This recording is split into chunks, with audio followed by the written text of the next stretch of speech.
പോയിട്ട് ലേറ്റ് ആയിട്ട് വരത്തില്ല, ഇച്ചിരി ഒരു 6:30 6:45. അപ്പൊ ഞങ്ങള് പള്ളി മൈതാനത്ത് പള്ളിയിൽ മുഴുവൻ ഇങ്ങനെ ഗ്രൂപ്പായിട്ട് ചെറുക്കന്മാർ ഇങ്ങനെ വന്നിരുന്ന് അവർക്ക് പെണ്ണുങ്ങള് ഗോസിപ്പ് പറയുന്നതിനേക്കാളും കൂടുതൽ അവർ പറയും.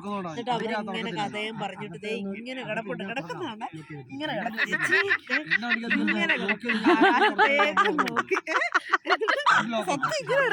എന്ത് രസമാണ്. ഞാൻ അന്നേരം കുമാർക്കൊക്കെ എന്നോ നല്ല ലക്ക, ഞാനൊരാണായിരുന്നെങ്കിൽ എനിക്ക് ഭയങ്കര കൊതിയായിരുന്നു. എനിക്ക് നല്ല രസം.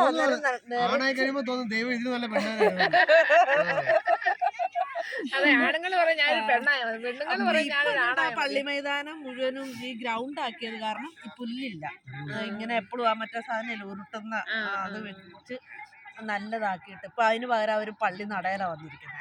ഇപ്പോഴും ഇരിക്കാറുണ്ട് നടയില് വന്ന് കിടക്കാൻ പറ്റില്ല.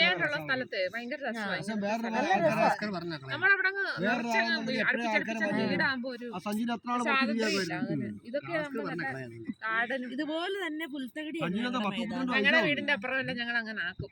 ഞങ്ങളുടെ വീടിന്റെ അങ്ങനെ പുല്ലൊക്കെ വെച്ചിട്ട് ഞങ്ങൾ താമസമാകും.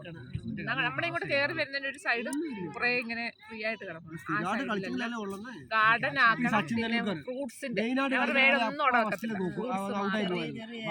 തൈകള് വെച്ച് വലിയത് വെക്കരുത്, നമുക്ക് ഇച്ചിരി അത്യാവശ്യം വീടിന് തണല് കിട്ടാനുള്ളത് വെച്ചിട്ട്.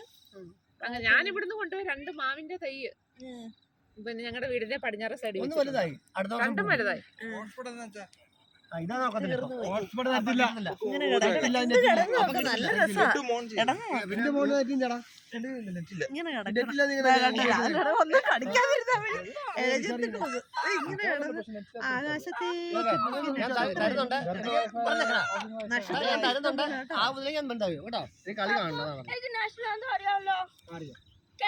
കുന്തം